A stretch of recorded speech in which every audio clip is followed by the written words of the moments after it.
Okie doke, everybody. How is everybody doing tonight? Oh, we're doing great. Christmas is over. So I'm doing Yay! I'm sure everybody's happy. We can sleep again. Yes. Yeah. Looks like Christmas is still happening behind Charlie there. Yeah. Always. It'll be going on for days on end. We have a very large family.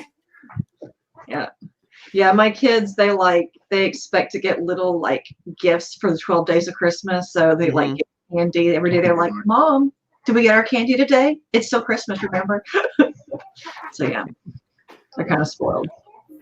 Excellent. Hello, Mr. Rez. Thanks for joining the chat here on the Scare of Scuttlebutt podcast. Welcome. Tonight we're going to be talking about the rise of Skywalker. Say hello to Mr. Rez, everybody. Hey, how's it going? Hey, man, what's going on?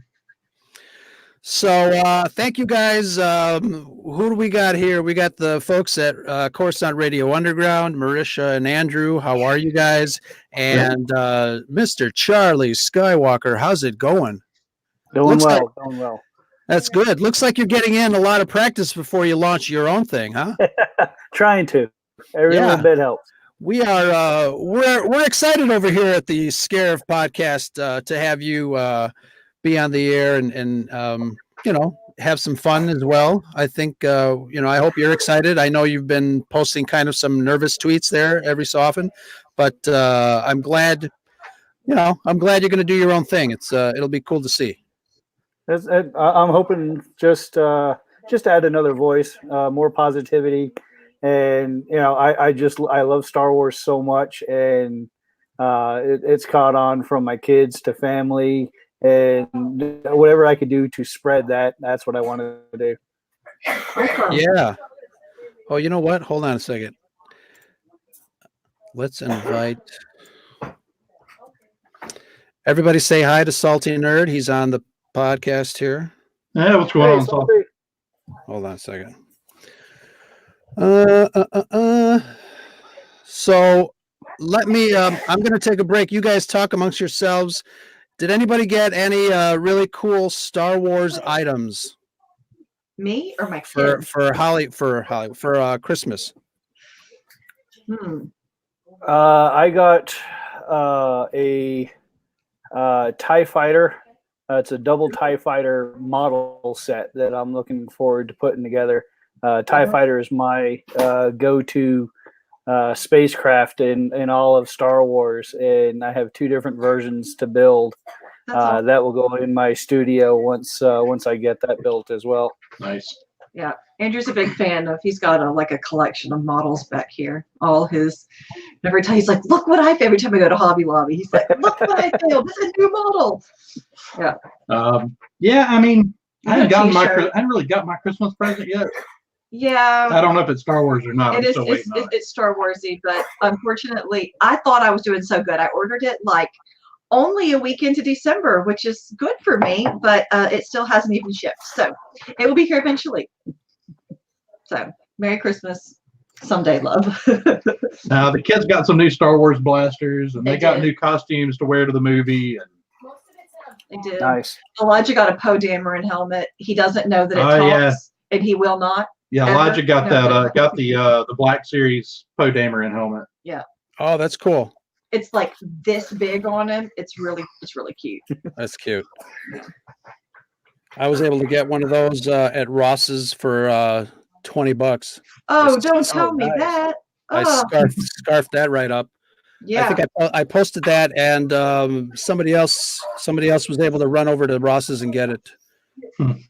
That's awesome. Well. This one costed more than $20. Yeah, they were like 80. Wow. Yeah. Didn't they retail for 60? I thought they retailed for 60. Maybe they did, but Amazon currently. I don't know. I thought they were originally 80, but yeah. So who else is in the chat? Chris King. I had to take a break. I had to do some emailing here, but wanted to see if Alex was available to join us. Let's see here. Chris King. All right, guys. So, Rise of Skywalker. You guys already seen it? 3 times. 3 times. Yeah, same here. 3 times. So, Charlie, how about you? Oh yeah, I've seen it. So, and Coruscant Radio Underground, I just finished listening to your short episode about the Rise of Skywalker. Some great points, and I hope we can kind of continue. I don't want to steal your thunder. I know you guys are going to do a longer one. Yeah. But I'm some pretty really sure- interesting. I Go think ahead. you can talk about it indefinitely. Yeah, right. Maybe have been for the past week. I think we have. So, Charlie, let me get to you. What were your first impressions? And I know, weren't you on? You were on with Pete a while ago. But what were your first impressions about the Rise of Skywalker? So mixed. Having been to every movie in the theater, even starting with the original, for it to be the end, it's kind of bittersweet. But they did such a great job with it that it's I couldn't find a complaint about it really. Not one complaint. I could nitpick the pacing at the very beginning. I thought was a little off, Yeah. A little too fast to get into scene to scene to scene. But I mean, they had to fit 9 movies into one conclusion, so I figured there was going to be some of that. But overall, the music was absolutely fantastic. Mhm. It set the table, and the visuals were just beyond amazing. Left a lot of questions for me still as far as the future. Possibly some things that happened in the past, and how did that actually come to happen? Which I'm sure will be explained in some comics or books here in the near future. But Yeah. I really enjoyed the film. Yeah, it's funny. A lot of people are saying that they're hoping to get some sort of explanation to some part of the film in a book or a comic book. I was kind of hoping to get all the answers in the movie, and then maybe some comic book, as kind of an added bonus. I've said it to the other guys before. I don't like to have to go outside of the film to get my answers. I like I like the outside stuff to kind of supplement that. But they throw you right into the action. I think you're not watching the movie more than 30 minutes, and all of a sudden Palpatine starts talking. We're like, whoa, what happened there? So Yeah. it's really fast. And I want to say that, yeah, JJ had, we talked about it, guys down there. We talked about how this was going to be kind of an uphill battle as far as trying to, put 9 movies together into one. Even kind of resolving the story issues from The Force Awakens and The Last Jedi into this one movie. Marisha, Andrew, what were your guys' first impressions during the first viewing? I think probably a half an hour into the movie, I think probably by the time Rey addresses Leia, as Yes Master, I think at that point in the movie, I just thought to myself, if this movie stopped right now, this would be my favorite thing I've seen in a really long time. Yeah. It mostly went the directions that I hoped it would. So I just really loved it. Yeah, I like it. I mean, it's really fast paced. There's a lot to absorb. And it's a lot more of a gut punch the first time. You got to know what's coming the second time. And there's a lot to unpack in that movie. I mean, I think we're going to be unpacking it for months. Yeah, exactly. Yeah. So it is interesting. I've got the other third of the Scare of Scuttlebutt podcast. He's in the waiting room. Let's bring him in. Alex, Right. how the hell are you, man? Hey, how's it going? Hey, Alex. Thanks for joining us this evening. Oh, no problem. I'm happy I got a chance to jump in. Wasn't sure if I was going to make it. Let me guess. Your hair's not combed. I am in a dark garage. That's funny. Thank you very much, Alex, for joining us. Yeah. So my first take. I was just talking to a friend of mine on the way over here. So, I thoroughly enjoyed it. It was, like you guys said, action from beginning to end. Are there things that I would have changed? Yes. But I think overall, the fact that JJ had a lot to kind of wrap up and still, keep it, I guess, under 4 hours, I wouldn't not have minded a 4-hour movie, just to kind of flesh out some of these items here. It seems like there was a lot left on the cutting room floor, even with the pacing as it was. This seems, obviously, we don't know. There's a couple of additional storylines that were dropped or revised. I'm very curious to see what those were, if the rumors are true. But again, I enjoyed it. Obviously, I enjoyed it more than The Last Jedi. But I'm kind of disappointed in some of the storyline, where it ended up, at. But overall, I would probably, on a 5-star scale, I'd probably give it like a 3.75 or something like that. I mean, whatever. But like I said, I enjoyed it a lot. But I've also seen it 3 times. Alex, I know. How many times have you seen it, Alex? Have you seen it a couple times or just that one time? I saw it on opening night, and I have plans to go see it sometime this week again. Yeah. So, what were your initial thoughts? Well, I'm first of all, I just want to say this: I'm super thrilled that the majority of you guys have found enjoyment in it. I really appreciate that. There was a lot in this movie that may have had like a lot of potential. But for me personally, just looking at this as a movie, not kind of basing this in nostalgia or the fact that I love Star Wars, but just this movie was a mess. It was all over the place. There was like several different plot threads that they were trying to squeeze into like the first 45 minutes that I thought were it was just too much too soon. And I don't know, man. I couldn't get myself into it. Like I saw what JJ was trying to do, but it really felt like he was doing episode 8 and episode 9 in the same movie and trying to squeeze it into like 2 hours and 20 minutes where, like you said, it feels like half this movie is missing. And a lot of those plot points at the beginning where they're finding out that there's a mole in the First Order. I really liked that idea. I wish that we had a full movie to kind of explore that and have that be a big reveal that it was Hux.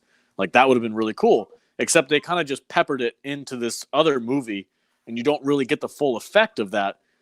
And I think there was something lost in kind of squeezing it in there. And there was so much about this movie that could have been really great. I just feel like it got lost in the shuffle of them trying to squeeze too much into one film, and that kind of bummed me out. I think a lot of people know that I'm not a huge fan of The Last Jedi, so I knew why JJ was doing what he was doing, and I could see where he would have taken, like if he would have done the whole trilogy, I could see where he would have taken the movies, and I think there's a lot of satisfying things in there. But they just didn't have enough time to explain everything, and maybe they didn't exactly know how. Like bringing Palpatine back is super cool and all, but his explanation for how he came back is like something dark side. It was like an episode of Family Guy or something. I do like though that it leaves some elements of Palpatine a mystery. Like he's always been a little bit of a mystery. And I would like to see eventually them do something with that. But my big thing with all those things that were left on the cutting room floor, I would have loved to have seen those things. But we got the central storyline, and I'm almost glad that they dropped the rest of that stuff if they were going to try to cram it all into one movie. Yeah, totally. Like I said, there's a lot. Finn finding out that there were other stormtroopers that defected. Really cool moment. His interaction with that new character, her name is slipping my mind at the moment, but Jaina, yeah. His interaction with her was really cool. It just, and again, I love the idea of Hux turning on the First Order it is a really cool callback to The Force Awakens, where him and Kylo had this rivalry, and again in The Last Jedi, where we see Hux consider killing Kylo. Like there was a nice thread there that we could kind of follow.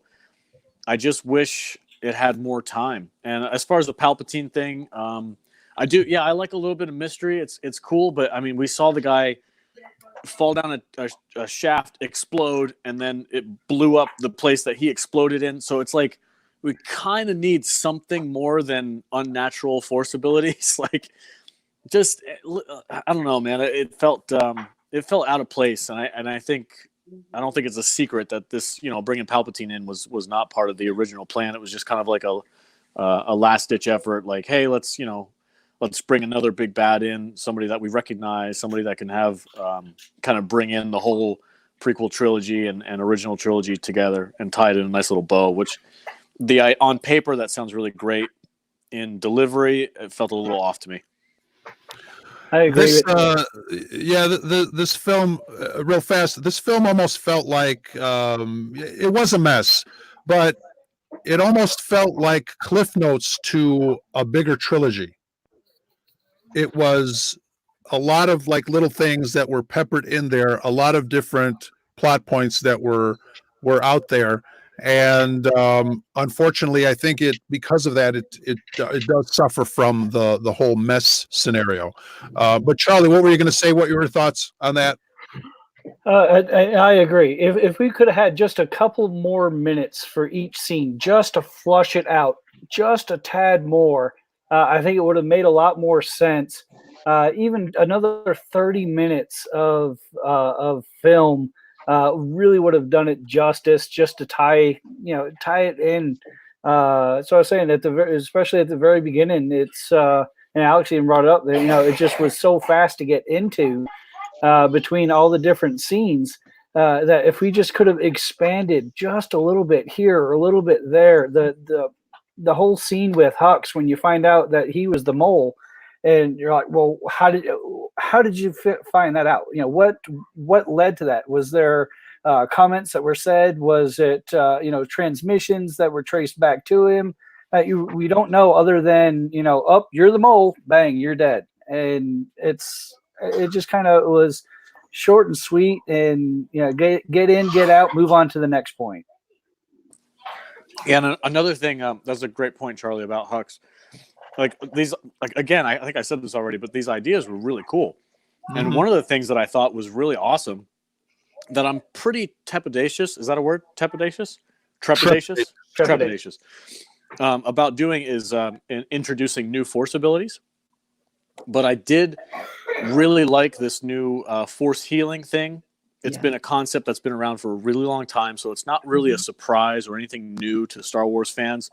However, if I could have just suggested that they do maybe like one line of dialogue where after Rey heals that sand snake and Finn and Poe are standing there in amazement, they could have very easily been like, Rey, where did you learn how to do that? And she could be like, well, it was something that I read in these ancient Jedi texts that Baby Leia Yoda showed me.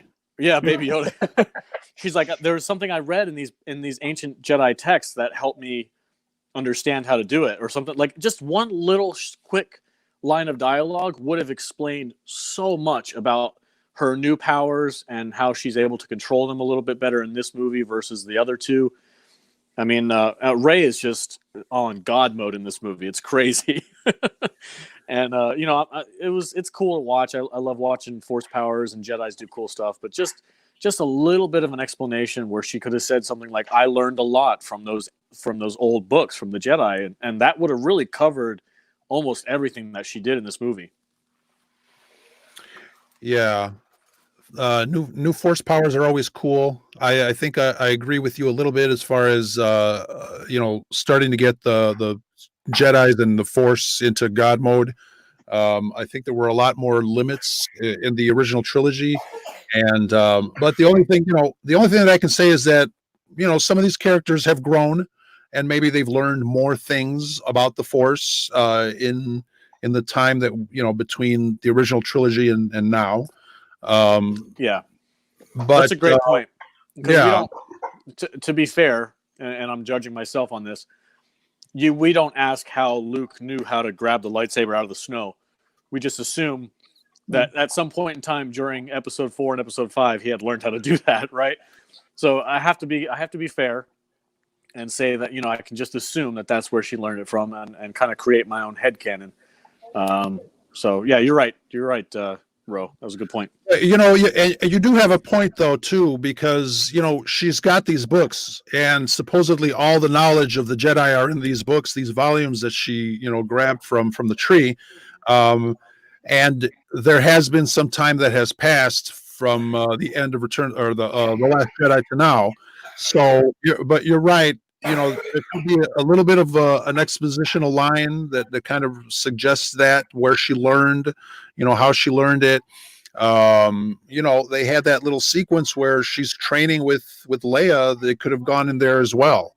But I think overall, a lot of those timing issues, a lot of those plot points that were introduced and weren't 100% fleshed out was because you can really tell that JJ was trying to make 2 movies in one, just to kind of satisfy everything that wasn't satisfied in The Last Jedi, unfortunately. And it is what it is. This is what we got, like it or not. So Charlie, getting back to you, I wanted to ask you, this we're talking about how this film is just kind of like all over the place, but what were some of the story elements that you did like? What are some of the plot points that surprised you in a good way? And I'll ask everybody as well. I really liked the way that they handled what do you want to call it? Bendemption, if you do. The way I had talked to Pete Fletcher about it way before the movie came out, on how I thought it, the way it should have gone was, in order for it to work, Leia was going to have to sacrifice herself to give Ben the stamina, the courage, the cojones, whatever you want to call it, to turn. And then that's going to be that sacrifice that he's going to have, he'll be empowered with. He'll get that switch going, and then he's going to then be able to help Rey, and he'll be a sacrifice to Rey to get her to overpower whatever demon that she was going to, at the time. I had no idea it was going to be Palpatine, but whatever was going to be, that was going to be her turn, and he was going to provide the power for her to finish whatever task she needed to do. I thought they handled that very well. Yeah, I agree. I didn't know. I in my head before the movie came out, I kind of thought that was going to happen. I thought Ben was going to sacrifice himself for the greater good, and I guess that's what happened, with a little help from Leia. I really liked the way they brought Leia into that equation, and how they kind of both died at the same time. That was really, really a touching moment. Coruscant Radio Underground, what about you guys? Good surprises. I don't know, why don't you start? So what is the question exactly? So I just wanted to find out from you guys, as far as plot points for Robitussin. I just wanted to find out from you guys what certain plot points that you liked about the film, what surprised you in a good way, something that a character did, or an overall plot point that was well received by you guys. Really with the whole thing, the story that needed to be told was Ben and Rey's story, and I really felt like, despite weaknesses in other areas, I really feel like they hit all of the necessary points to round out and complete those characters' stories. And I feel like one of my problems with The Last Jedi is I felt like we didn't get enough development for those characters. I felt like it was stagnant, and all those characters basically stayed right where they were at the beginning of that movie. They were at the end. And same with the secondary characters like Poe and Finn. And I feel like we really kind of got the versions of all those characters that we always wanted them to be. and we always knew that they could be. And I really, despite some of the flaws in the movie, because it's I love the movie, but it's got its flaws, and I don't know. I was happy with the overall arc for Ray and Ben. Yeah. I was I think my biggest surprise that just made me so happy was whenever Luke pulls that X-Wing on Octu, and they had the Force music going, and he even, was kind of like holding his hand like Yoda. Mm-hmm. I mean, I'm nostalgic, I'm sentimental, so that was, and of course the music and all of that right there. I think that, there were several things that I was kind of expecting that went the way I wanted them to, and I liked that, but that was one that to see Ray get in Red 5 and fly off, I liked that. Yeah, that was cool. One of the things that this trilogy, I guess, not suffers from, but the fact that there's so much nostalgia built into these new films, or at least lack of nostalgia. I think, fans like myself, for instance, the fact that you got Carrie Fisher, Harrison Ford, Mark Hamill back into a Star Wars movie after all these years, and then all of a sudden, and they're not in any scenes together. I think it's a huge hashtag missed opportunity. I think it's a huge letdown and a really big disservice to the franchise as a whole, not to be able to have done that. And I think, for the most part, I think I like the new characters. I just think that, I don't know what it is, if it's my nostalgia talking, that I really wanted to see this trilogy continue the story of the original characters, and I'm okay with new characters as far as I guess, as long as you make those original characters, since you have them, use them. And I don't think they utilize them correctly, because Andrew, you said it a long time ago during our crossover Princess Leia episode. You've got the next chapter of the Skywalker saga, and there's hardly any Skywalker in it. So Alex, what are some of the things? I know the film's a mess for you. There's some things that you like, but what are some of the things that you did like that surprised you? That's a great question, and I do want to kind of redeem my Mr. Poopy Pants when I came in here. The things that I really liked, Finn and Poe, their relationship, their banter back and forth was spot on. I've been waiting for three films to see them. All three of them actually were really good together. Yeah. I did like that new dynamic. We finally get to see the three of these guys together as a team, and I thought for the most part it worked really well. There was a little weird thing between Finn and Ray that I felt like didn't quite work, but I don't have to talk about that right now. But that whole group dynamic working as a team, I loved it. I wish we had more of that in the other two films. Chewie reacting to Leia dying. Yes. Oh my goodness, man. Jonas. That's the one that got me. Yeah, that got me it hit me really hard. And Jonas did, I think that's how you pronounce his name, did a fantastic job of acting that inside the suit, just the agony that Chewbacca felt.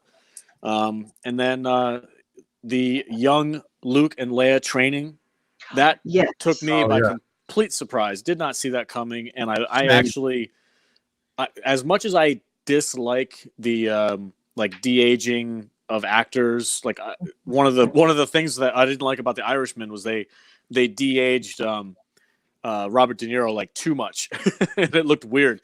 But when I was surprised in the theater by seeing that, I was like, "Oh, that's super cool!" And I thought it really worked really well, especially for Luke. I thought his recreation of his face looked spot on. It was fantastic. And last, the heaviest one for me was the scene between Han Solo and Ben. On the Death Star wreckage, when he sees, "Hey kid," and he turns around. That back and forth, that conversation that they had, even though it was just a figment of his imagination or a memory of Kylo's, it hit so really well for me. And Han Solo's lines in that back and forth were so spot on, perfect Han Solo. It felt like Lawrence Kasdan came back and wrote just that piece of dialogue for them. It was amazing. So those are the things that I really, really enjoyed about it. Seeing Ian McDermott back as the Emperor is always a plus. Despite my issues with him coming back and not really explaining why, I still like, you see the Emperor on screen and you're like, yes, give me more. Yeah. So those were the things that I really did enjoy about this movie. Yeah, I just lost my train of thought. There was, when I heard that Harrison Ford might be in it, I was wondering how they were going to fit that in. Obviously, on screen his character died. Off screen, Harrison's always been vocal about, yeah, whatever, I don't want to be doing it anymore. But I was glad that it wasn't a flashback, and I was glad that he was able to, albeit in his mind, I was glad that he was able to talk to his dad again and have that conversation like you were saying, Alex. So that's I agree with you there.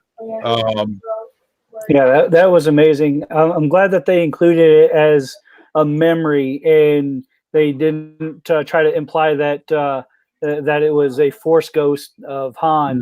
And that really worried me when I saw him. I was like, "Wow, is this? Are they trying to say that Han was Force sensitive?" But when he said, that it was in his head, and it was, you could tell it was a memory. And very well written. Possibly some of the best dialogue in the entire movie. Yeah. So we got my brother from another mother, Kane Blust, who's also out there in Las Vegas, is going to go see it again. How many times have I seen it? 3 times. So yeah, I hope you guys enjoy it. Kane and Candy out there in Vegas. Get some popcorn for me, and hope you guys enjoy it. So, getting back to the overall feel of the film and how it is, I guess, considered or how it fits into the overall narrative of all 9 films. Going right before the release of this film, everybody was talking about how JJ is going to be able to, tie everything up in a nice little bow and have some sort of representation of this 9th film being, kind of encompassing all of it. And obviously, at the end we saw Ewoks, we saw, whatever. So, besides just having those connections to the some of the older films, there was one scene that I was kind of waiting for, and I'm not sure if I saw it, but there was a leaked photo years ago, last year I think it was, that showed an old Naboo building, and everybody was like freaking out that they were going to go back to Naboo for some reason. I'm not sure. I can't remember if I saw that. Maybe it was at the end when all the Star Destroyers were crashing. Very similar to the end of Return of the Jedi. But again, that kind of leads me to believe that there's just a whole nother section of the movie, like Alex was saying, that we're not getting to see. And I think there is. I don't know if we'll ever see it, very much like the Snyder cut, but that's a whole nother podcast. But hashtag release the JJ cut. Yeah. Well, like they did for Lord of the Rings, I've always kind of been like, please, can't we get the? Can we get 3 more hours of Lord of the Rings? Yes. All we want is Tom Bombadil. Oh, Alas. Tom Bombadil. Love that. But what do you guys? How do you guys place this film as far as being, fit into the entire story? I know, there's some elements of the story where people are saying that the Palpatine thing was kind of shoehorned in at the last second. There was another aspect of the story where, Matt Smith was supposed to be another character from the Mortis arc. He was supposed to be the son. I think all, that we'll get to that in a second, but how do you guys feel that this film fits into the entire narrative of Star Wars? Charlie, let's start with you. Oh man, as far as if I were to rank them, I'd say it's about the middle. It fits in well. It does what it's supposed to do. I just there's a lot of things. The more I think about it, there's a lot of things that needed to be improved on, that could have been added to, that kind of take away from it a little bit. So if I was to rank it, I'd say it out of the 9, it's probably 5. for me right now, but those rankings are always in a flux. Yeah. But let me ask you this, Charlie. Ranking aside, like, how do you see this as a continuation of the overall narrative? And I'll get specific, because we can talk about this for a long time. Now, our last episode was how what does it mean to bring balance to the Force, and we talked a little bit about the Chosen One as the prophecy that we're all familiar with. This film ends up where they kind of stray away from that narrative. I was totally expecting to see Anakin come in at the last minute and do something like what he's supposed to. Anything, yeah. But that didn't happen. There's other things where, The Force Awakens, you have Anakin's lightsaber calling to Rey. I don't know if that aspect of the story or magic was fully addressed. It definitely wasn't addressed in The Last Jedi. I don't see how it was addressed in The Rise of Skywalker. So as far as the film fitting into the overall narrative with that in mind, how do you feel that did? It touched on it. It was very disjointed. I think they tried to go back and erase some of the things that they did in The Last Jedi. It touched on so much, but left so much other stuff that unfulfilled. Like you said, the saber calling out was never really talked about. Was it just because she was supposed to have the Jedi living in her? It was really, they didn't really, it's as much as I hate to bag on it, I felt it's now wanting. It didn't do much for continuation of the story. It tied up a few loose ends, but there was no definitive end, and it didn't just really fit together. A lot of it was just more fan service than anything. If I can just jump in real quick, I think the reason why we're struggling to find the reason why this was supposed to be like a cap off to the Skywalkers is because I think Return of the Jedi just ended so perfectly, especially in retrospect, where we know the all 6 movie arc of the Chosen One of Anakin Skywalker. Like, that was the Skywalker saga. He sacrificed himself to save his son, killed the Emperor, brought balance to the Force.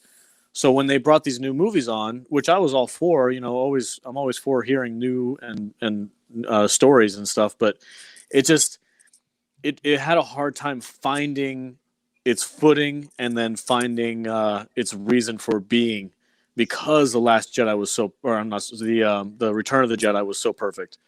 So it's hard to, like, I can understand why Charlie's having a hard time, because it's like, I don't know exactly why we were told this story. I guess to say goodbye to Luke and Leia and Han, in a way, I would be the best way to see where their son ended up redeeming himself. But as far as Rey, like, it feels weird. I think somebody said it jokingly, but it's actually kind of a good point. But like, I had no idea that a Palpatine was going to be the hero of the Skywalker saga. It just seems a little weird, if you know what I mean. Like, again, Charlie, I'm with you. I don't really want to bag on it too much. I did that on my own podcast, if you guys want to listen to that. But I'm trying to go easy on it here. It just doesn't feel quite right, and I can understand why you're having a hard time. Well, like the Chosen One aspect, they never went back and said, well, all right, now Rey's the Chosen One. So does the Chosen One ended with Anakin, and now this is something new and something different, or is it a continuation? Is the Chosen One more fluid than it just becoming the Chosen One? Was Anakin just the Chosen One for that part of the story, and now it's going to switch over to Rey? There's a book series that I've read by David Eddings where they kind of touch on this, that you have it's like a game of chess. You have the white pieces and the dark pieces, and you have a person that moves them, and they move each piece accordingly, and whenever their purpose is served until the final end battle, The child of light is embodied in different people. The child of dark is embodied by different people, and they'll continue to clash until that final resolution. So I wasn't sure if that's what they were going for. They brought up so many new questions with this new trilogy that you don't know which part of the series are they trying to answer, or is it just new questions? Yeah, I also read somebody's post that each trilogy has its own chosen one. So 1, 2, 3 is Anakin. Mm-hmm. Star Wars Empire Jedi was Luke, and this new trilogy is Rey. In Rebels, there is an interaction. Obi-Wan has an interaction, and someone asks him if Luke is a chosen one, and he tells him that he thinks he is. That's just his opinion. Obviously, it's a prophecy. People have different opinions about exactly what it means. But I think that may kind of be the narrative that they're going with at this point. And I always cling to, and Alex and I, we've talked about it on the podcast. We always cling to George Lucas saying, Anakin is the chosen one. Right. Yeah. Again, I don't. Sorry. The thing about what Obi-Wan said in that Rebels episode is that he had lost faith in Anakin, which is True. part of the reason why Anakin fell to the dark side to begin with, was Obi-Wan's loss of faith. So Obi-Wan and Yoda both put their faith in Luke as the chosen one, but what they hadn't realized is that Luke had more faith in Anakin than they did, and that's the redeeming quality that his son had for him, and the reason why he fulfilled that destiny is the way I took it, and I think that's the way George had intended it from the beginning. So, yeah, the whole chosen one thing, I go right back to George Lucas every time. It's right out of his mouth. Anakin is the chosen one. That's the fulfillment of the prophecy, and that's the end of the story. So, like, as much as I enjoy watching Rey, I liked her in The Force Awakens, and I like her as a character. I think she had a lot of potential, but I don't put the title of chosen one on just the main character of a new trilogy. And I tend to agree with you. Well, it's a matter of whether, when you just get into what prophecy is not, it speaks to a moment in time. It doesn't speak to this ongoing thing, of someone fulfills the prophecy and then years later somebody else fulfills the prophecy. It's a one and done kind of thing. Right. Yeah, and of course, Yoda has that famous line from the prequels where a prophecy misread may have been. So, there's a little gray area for sure they can kind of mess with. But you know what? They had an in, though. They had an in The Force Awakens when the lightsaber called to her. Oh, yeah. I think that was the door opening to somehow still have Anakin in the narrative. Mm-hmm. And I think they blew it. I think they, for whatever reason, they just, they abandoned that storyline. I mean, that Force vision in The Force Awakens was amazing. I'm like, oh my God, what does that have to do with anything? And then obviously the novel, you've got the scene where Rey, Force visions back to Vader and Luke fighting on Cloud City. That was in the movie too. Yeah. We didn't see any of that. And I know they cast the guy to play Luke Skywalker, and they shot some of that, but they did, for whatever reason, they didn't put it in the final movie. But like I said, the lightsaber was their way in, and they kind of dropped the ball on that as far as the chosen one prophecy. And I know the prophecy can be misread and this and that, but I think it probably would have benefited this new trilogy to kind of stay on target, so to speak, to kind of continue that thread. Stay on target. Yeah. Oh, man. Do you guys agree, disagree? What do you think? What do you think overall? I think that I thought that this was a great Star Wars story. And it's honestly kind of the way I felt about the first two movies in this trilogy. It's a great Star Wars story. It feels, and I really felt like this did some things that I really liked with the Force, with the Star Wars lore. But there's the connection, especially to the prequel trilogy, is really tenuous. I mean, you know, those couple of voices that she hears is pretty much the strongest tie you get to the prequels, and it's definitely it feels like a different story, and I like it. I think it's a good story. It's a story I'm interested in hearing, but it's not like one continuous arc like they kind of build it.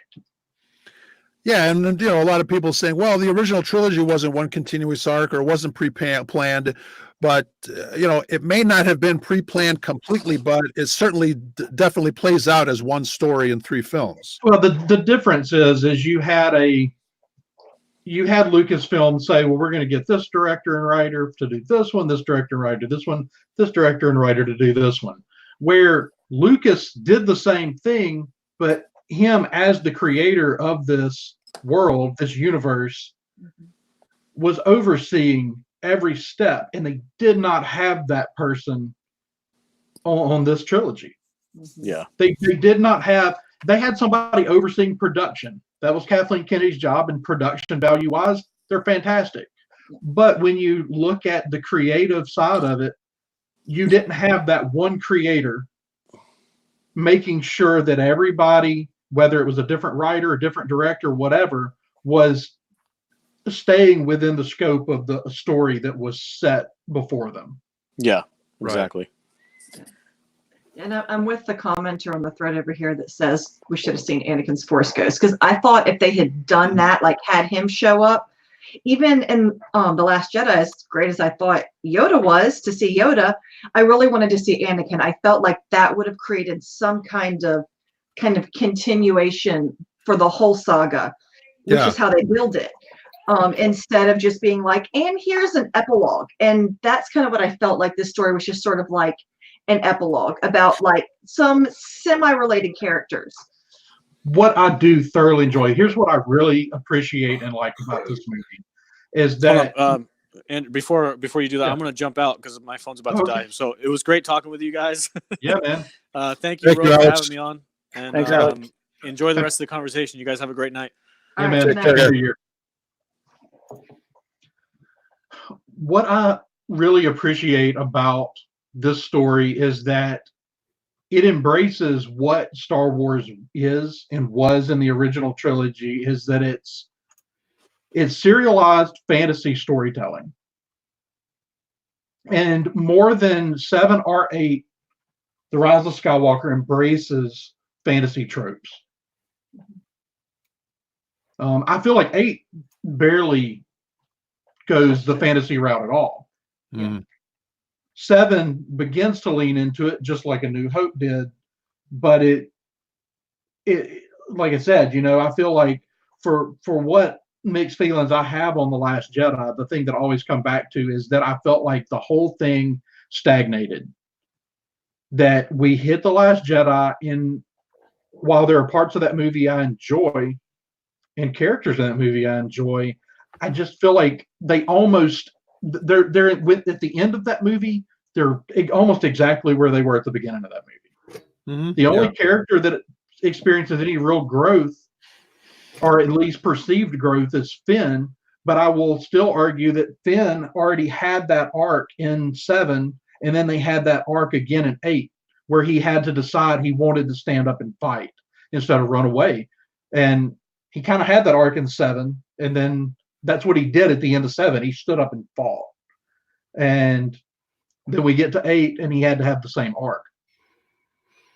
Yeah. And so, but what I appreciate, and fantasy storytelling, one of the great things about it, whether it be Lord of the Rings or Dune or Star Wars, is it does leave, especially where it gets into sort of mystical, philosophical, and religious concepts, it leaves some things to the imagination. Mm-hmm. And I think that's important. You got lots of things left to the imagination here. Well, but I mean, because of 8, I don't think there was any way. I went into this movie going, I hope I enjoy it, but I had no real illusions that he was going to tell a perfect story because it's disjointed.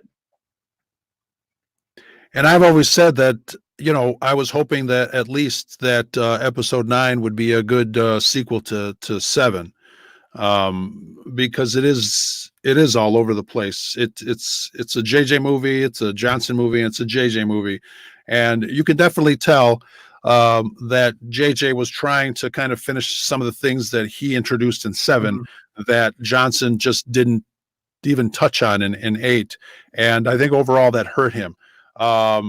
Before we get to you, Charlie, someone in the chat wants us to bat dance. So if you guys can just do a little bat dance for him, that'd be cool. All right, here we go. Thanks. All right. I'm not familiar with this particular dancing trick. just wing it. But yeah, I mean, again, I wanted to love The Last Jedi because I really enjoyed The Force Awakens. I left the theater not loving The Last Jedi.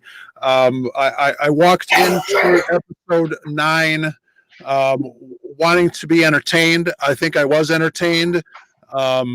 Like I said in the beginning, are there things that I would have changed? Yes. I think my biggest problem was the whole chosen one thing. Marisha, I saw you kind of wave your hand when I said that Anakin should have returned. I really think that Anakin really should have come back in some form or fashion. And not because of wish fulfillment or headcanon. I just think having him back makes sense in the overall story. Definitely. Yeah, I think that was my biggest disappointment, honestly, in the movie, was that we didn't get any kind of resolution from the original story. Yeah. Not the original story, but the prequel story, the first story, right? In chronologically. Yeah, definitely.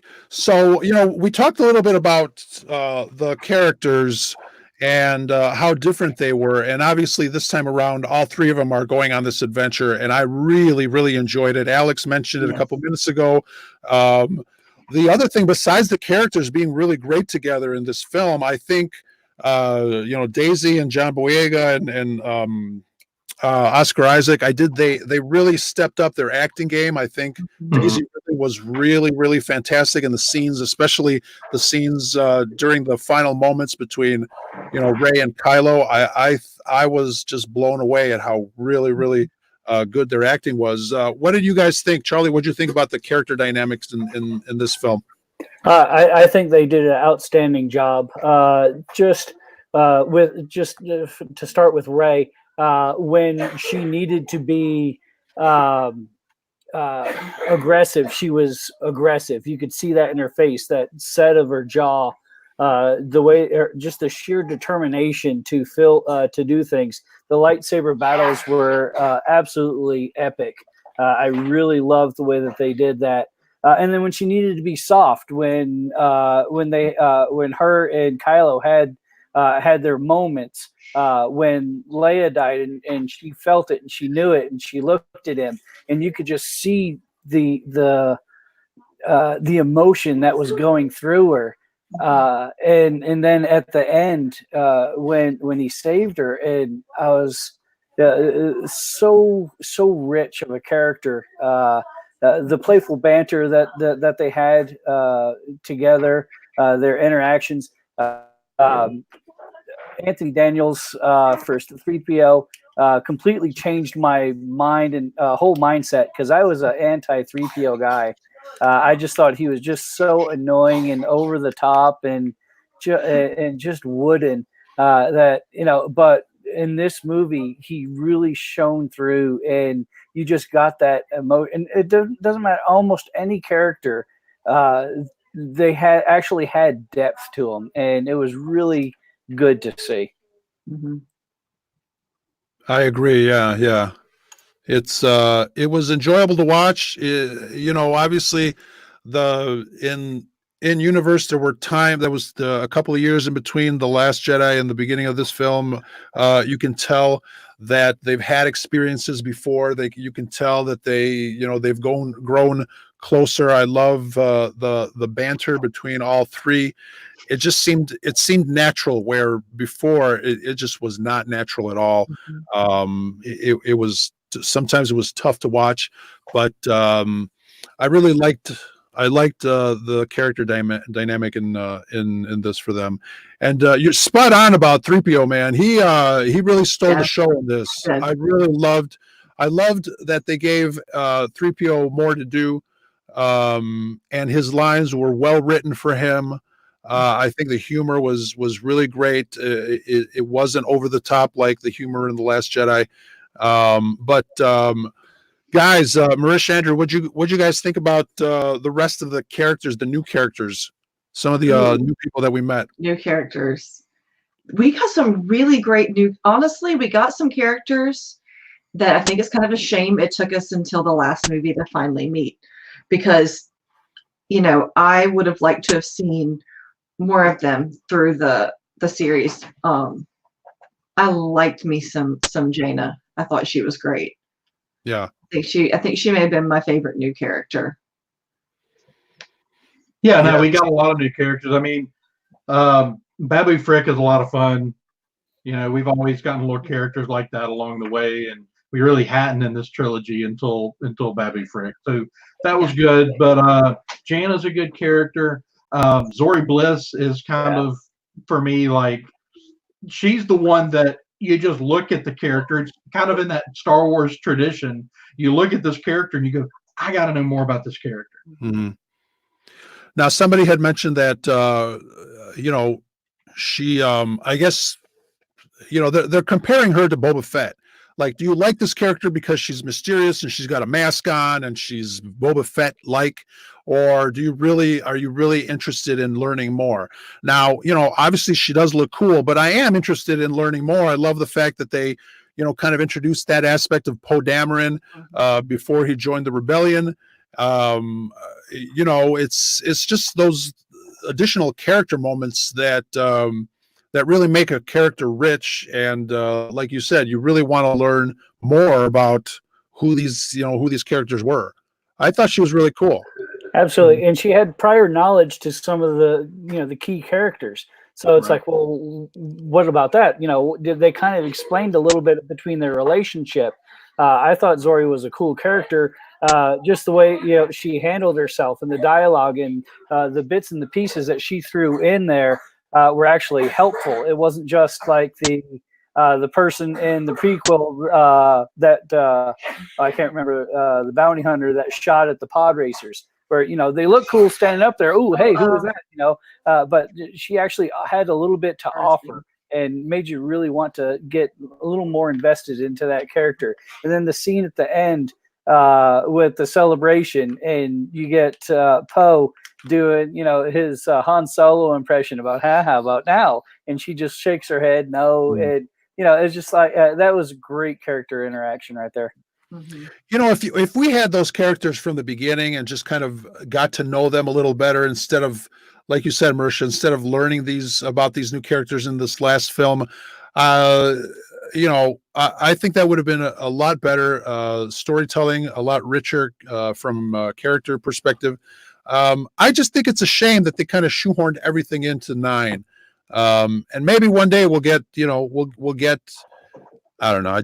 I'm wishful thinking. We're not going to get a 4-hour Star Wars movie. We're not. I don't think it's not going to happen. If enough of us make enough noise and Disney thinks they could make money off of it. Yeah, but why make one 4-hour movie when you can make 2 2-hour movies? Yeah. Because we would pay money to go see it. They could re-release the same movie in theaters again. Yeah, it could be the sequel trilogy special edition. There you go. Well, I don't even remember what it was. I told Andrew, I said, well, in a few years, whenever JJ decides to remake these movies the way he always envisioned them, maybe we'll get that different. Something I thought would be interesting, and I'm sure the ship has sailed on this one. I was going through, and on the Blu-ray collector's edition of the Star Wars complete saga, as they called it then. It was all 6 movies, plus all the behind the scenes things. They had an interview in there with George Lucas, and this, I guess, was in the 80s. And he was saying that when he wrote it, it was originally in 9 parts. And in order for him to get it to, which part of the story made the most sense, and then he chose the middle half to tell that part first, and then he went back and told that. I would have loved to have seen what his ideas were for the last part of the series, and that's probably something we'll never ever get to see. Yeah, I don't think we'll ever get to see that. And George Lucas has changed his mind from time to time. I remember in the late 80s, early 90s, reading about how he says nine stories, then he says 6 stories, and then Alex has mentioned it before. He's not very reliable when it comes to his own information, but I do want to believe that he did have 9 stories kind of laid out, or 1 story in 9 parts. Who knows what that would have been. And lately, obviously, we're learning that he wanted to get into the microbiotic world with 7, 8, and 9, which I know you're making that face, Marisha, but still. All right. I won't say the M word, but. No, do we really want 3 movies about midichlorians? Did we wanted that? Okay. I know you guys were talking about that on your last podcast episode, but I, for one, think that even if it's not about specifically midichlorians, I think it would be very interesting to explore the lore of how him as the creator, how the Force works in that way. I know, a lot of people. Who's your co-host, guys? Art Daniel. Yeah, I know he was talking about how it kind of sucks that George Lucas kind of stabs his or shoots himself in the foot by introducing the midichlorians, and how the first trilogy was all about the mystery of the Force and is very mystical, and then early on it was it was science. It was not really a religious aspect. It was more science, and that I guess can kind of be a social commentary on finding religion or not finding religion. But I think because of the episodes that were created for Clone Wars and Rebels about the lore of the Force and the wills and all that stuff, I find that stuff very interesting. And I know we talked about it on one of our episodes about the Mortis arc, and how it's a mysterious thing, and some people still don't understand it 100% complete. We talk about the character, the Bendu, the guy in the middle. All that stuff is very fascinating, and I would have loved to have seen that aspect of the Force lore kind of get fleshed out as told by the author of it all, George Lucas. Yeah. And honestly, I kind of hope at some point, especially since they've canceled this current animated series, I kind of hope that maybe Dave Filoni will do something with whatever George Lucas's kind of thoughts were for another story. Go into the Force, because, like I said, I didn't really want a trilogy about it, but I would sure enough go in for it 30 minutes at a time in a TV show. I would be all there for that, because I do really like the kind of mystical, and honestly, I don't hate midichlorians personally. I know that I'm really a minority in like the universe on that one, but it doesn't bother me. But like I said, I wasn't interested in anything I've heard George Lucas say he wanted to do for this movie, but I would love to see elements of it. I would love to see all of that information show up in a TV show, in a book or something. So, I mean, they own it. I'm sure eventually Dave Filoni is going to drag some of it out. I think that would be really cool. I'd be down for that too. I'm going to send you a T-shirt that says "I heart midichlorians." Okay, I'll wear it.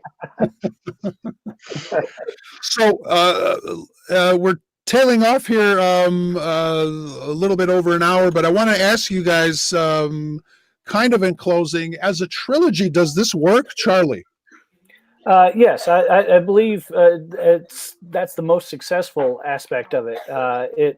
It closes off their story well, not so much trying to conclude the saga, but it works. I think it works very well as a trilogy. It kind of corrects some things that were a little broken in The Last Jedi, but strengthens other things that I think needed to be maybe a little explored upon. For instance, Luke's exile. I'm theorizing that if you look at what Yoda did after he failed to defeat Sidious in the prequel trilogy, he tells Bail Organa that into exile I must go.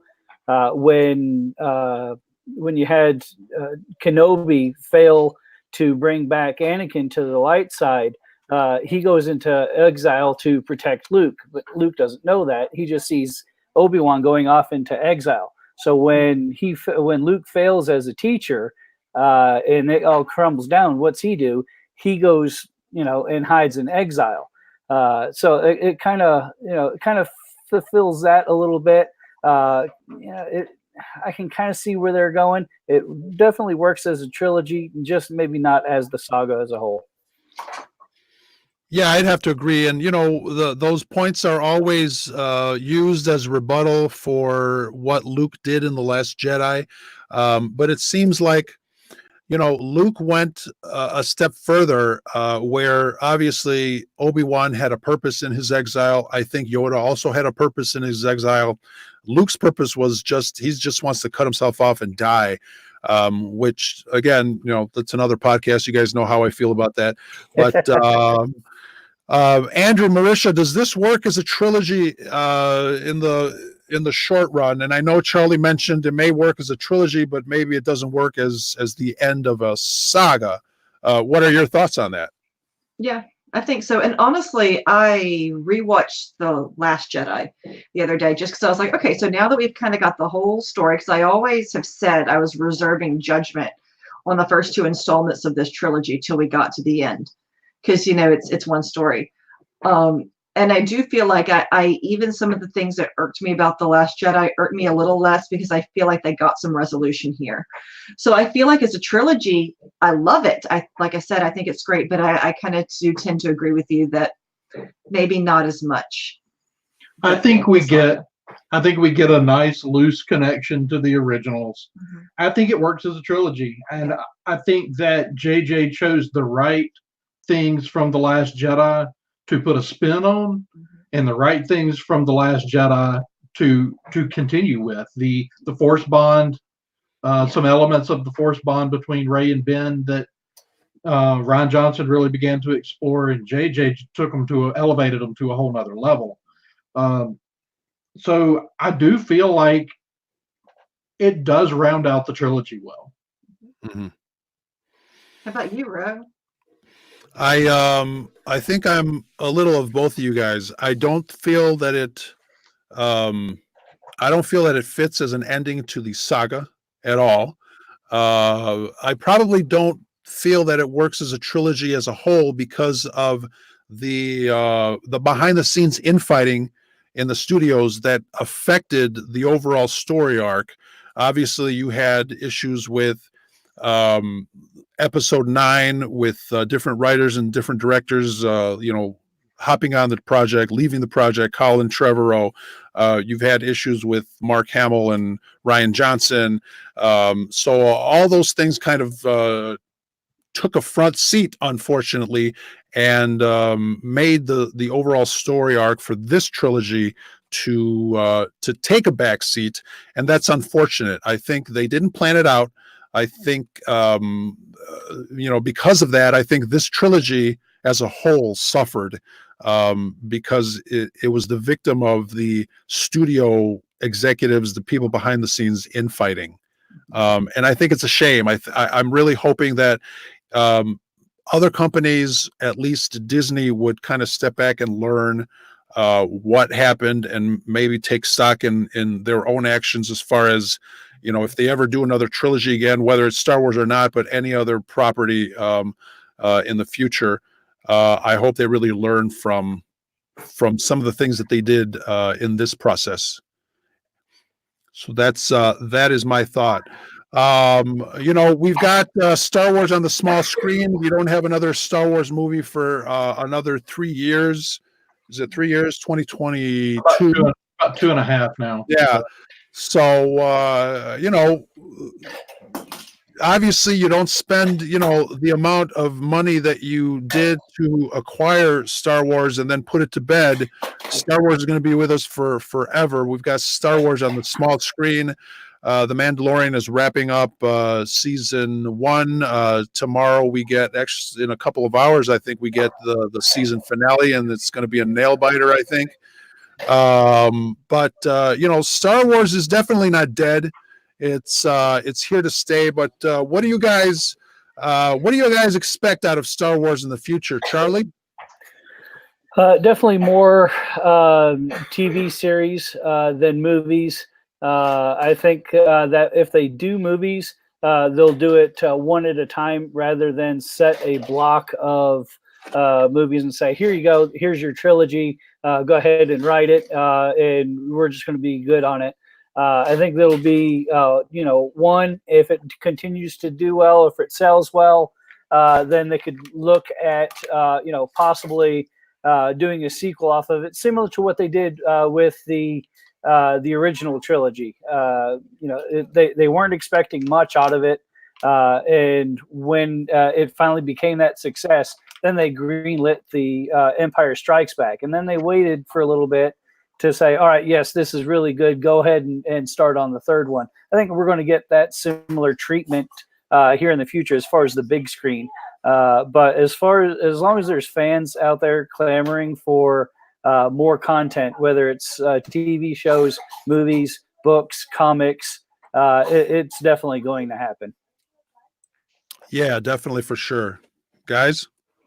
So as the question, what do we think is the future of Star Wars, or what do we want the future of Star Wars to be? Because those may or may not be two slightly different answers. I'll take them both.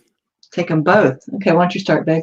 I think they're fixing to lean real heavy on TV. I expect to have, even if they stick with an 8-episode model, half of the weeks of the year with an episode of something dropping. We've already got 3 series in the work, and they're kind of working. They're producing 3 series right now, and so I'm not sure how they're going to space out the releases for those.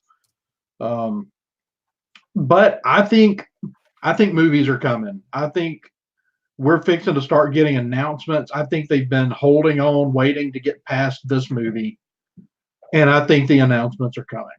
And I think Celebration, where we will not be. So they never announce anything at Celebration. We always think they're going to. Yeah. So I still think that an Old Republic trilogy is coming. Yeah. There's been way too many rumors out there for something to not be floating around. And if it's not Benioff and Weiss, it'll be somebody else. And there's plenty of people out there capable of writing that story. Maybe we'll get an Old Republic series, and we'll get to see Matt Smith as the son. Maybe they'll pull that in for something else. Sure.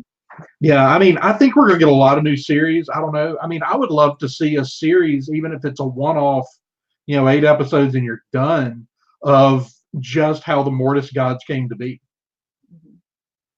Yeah. There are just endless stories to be told in the sandbox. Yeah. And I'm really excited to see where they go next, but I think that I would like to see them go bigger. In 2020, I'd like to see them go bigger in time, bigger in space. Yeah, but I think in 2022 we're going to get that first movie, whether it's a standalone or the first of a sequel. And I think eventually we're going to go to a 1-a-year model. That's what they wanted to do. I think they had some hiccups along the way, and I feel like they're starting to turn the corner. You think they're going to find their Kevin Feige eventually? They might find the Kevin Feige. So, we don't know. There's a lot of stuff going on there. So I think that with the rumors that Favreau and Filoni may be fixing to start playing a bigger role in the overall Star Wars universe, That's what I want to see. I want to see Then- lots and lots of. the possibilities are endless. And there's so much that I want, having been a Star Wars fan for so long. I'm just Your EU obsession for yeah. so many I mean, decades. just bring it on. I think we're going to get a lot more than we're envisioning. I'd love for them to let Timothy Zahn write some things completely, outside where they've gone and what we've seen before. He's written some really cool Star Wars over the years. Sure. Yeah, it's back in the 90s when even before the Timothy Zahn books, I never really thought that after Return of the Jedi, I never thought that we'd get more Star Wars. It's definitely a very interesting time, and as a Star Wars fan, I think we should be lucky that we're getting all this content. Books, novels, Mhm. comic books, movies, TV. Who would have thought that Star Wars was going to be on the small screen? It's just an Right. amazing thing. We did think that though. Yeah, but we had been talking about it for over 20 years. Yeah, for a long time, and it never came. And yeah, we're lucky. I think we're getting spoiled as a group of fans can be, and I love it. Obviously, like I said, Star Wars is not dead. We're going to get a lot more Star Wars, and I want to stay healthy and alive for as much as I can. So I'm going to start Start your workout regimens. yeah. 50 years. Like Michael Harris says, Star Wars is forever. It beats in our hearts, and I think like you said, there were some hiccups, and I think there'll continue to be hiccups, because I think as of now, at the end of this third film in this third trilogy, the studio is going to be doing some restructuring from an executive level, and then we'll see what happens after that. Some people that were seeing Rise of Skywalker were tweeting out that they were getting questionnaires from Disney after the movie, so that's a very interesting thing too. Yeah, I don't know what markets. It wasn't. I didn't see any here in Chicago. I've seen it 3 times. I haven't seen it yet. Shocker. Yeah, they're not going to have that where I live. There was 10 people in the theater when I saw it. Yeah, there's 20,000 whole people in our town, so I probably don't get important questions like that. That's too bad.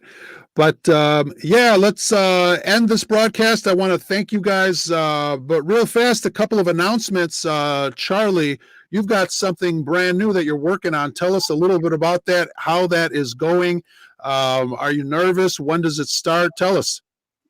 Oh, I'm definitely a little nervous. I have a podcast that I'm going to be starting in January. It's called Star Wars Through the Ages. It's a positive podcast. I'm not going to try to bag on any particular point of view. All opinions are welcome. It's just a place to have some discussion, about this universe that we love. Its direction, its future, past, present, future. Slowly getting things together, learning new programs, trying to get equipment together. Here in the next week, I'll get a studio space set up where it's a little more professional, and won't have the ankle biters running behind me. Ones that add to the ambiance. Yeah. You should just put them in costume, and then it'll work. So, All right. Yeah, there we go.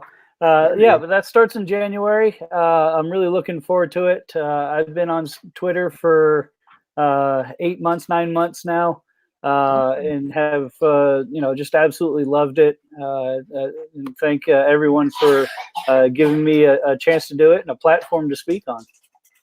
awesome. And like I said, you've had. It seems like you've been getting a lot of practice. I saw you with Pete. I was going to join that episode, but I got there late. You guys were having a good time, so it's really cool. Awesome. And Coruscant Radio Underground. I just finished listening to your last episode, the short one about Rise of Skywalker. What else do you guys have coming? Well, I think we're probably will record tomorrow. We'll Yeah. record our whole spiel, and at some point we got to get the Padawans and we got to get their hot take, and that one will be fun. Yeah, I figure we'll probably get both of those episodes recorded tomorrow and hopefully up by the end of the weekend. Yep. And I'm not making any more costumes for the foreseeable future because I am burned out. Wow. Yeah, I saw your pictures of the kids out in the front yard playing with their lightsabers. That was awesome. Yeah, Darth Vader brought them lightsabers for Christmas last year. Yeah, no, That's like cool. literally, their little tags said from Darth Vader on them. That's cute. I saw somebody doing some nice little professional twirls there too. That was very impressive. Yeah, that's their Most impressive. That's cool. So thank you guys very much. I wanted to do a Scarif Scuttlebutt announcement as well. We are working on a best of Scarif podcast. Awesome. And Brad and I started back in April, as you may or may not know, during Star Wars Celebration here in Chicago. I went out with a recorder and I interviewed a whole bunch of people and I talked to folks about Star Wars in my city. I had a really great time. I got together with Brad and we started this thing, and 1,300 followers later, here we are at the end of December. Having fun. I appreciate all of the interactions that we've had with everybody that we've come across. The support for our channel is fantastic, and Charlie, you're gonna really love being an internet sensation. Let me tell you. But so yeah, we're working on that. A special, recap of our first 8 months, whatever, with little clips of everybody involved. You guys are going to be in there a couple of times because you guys are regular contributors, and I really appreciate what you guys do. You've got a fan for life here. But let's see, what else are we working on? I hope you guys have caught up on the Scarif podcast, the Legacy of Balance of the Force. That was a really interesting. I really enjoyed that. Awesome. That one was great. Yeah, it's we got really deep. We talked about a lot of stuff in that one. So if you haven't, guys in the chat, if you haven't caught up with that one, that's really an amazing episode that we really enjoyed putting together. So, hopefully, I'm going to go ahead and put out a call to see what people like about our podcast and see what we can do more of in 2020. And obviously, Charlie, good luck to your endeavors in January. If you need anything, let us know. Anything from Team Scarif, we are there. We'll help you promote and push and retweet. Even if you need a couple of cables, obviously I work at, I've got cables just sitting there. If you need cables of any kind, whatever you need, just let me know. At Marisha, Andrew, you guys too, man. Whatever you guys need, just let me know, man. Awesome. Well, we appreciate it. Yeah, We've really enjoyed it. It's fun to make new Star Wars friends. It is, isn't it? If you have wives that would like to come talk, because all of my Star Wars friends are guys. Just saying. I start to feel like I'm the only one who cares about velvet sometimes. Awesome. Oh, Carl finally made it. Carl, thank you very much for coming to the broadcast, but we're done. So long. Farewell. Awesome, guys. Thank you very much, Charlie, Marisha, Andrew. Thank you very much for joining us. And that is the Scuttlebutt. Deploy the garrison. So long. Awesome. So long, friends.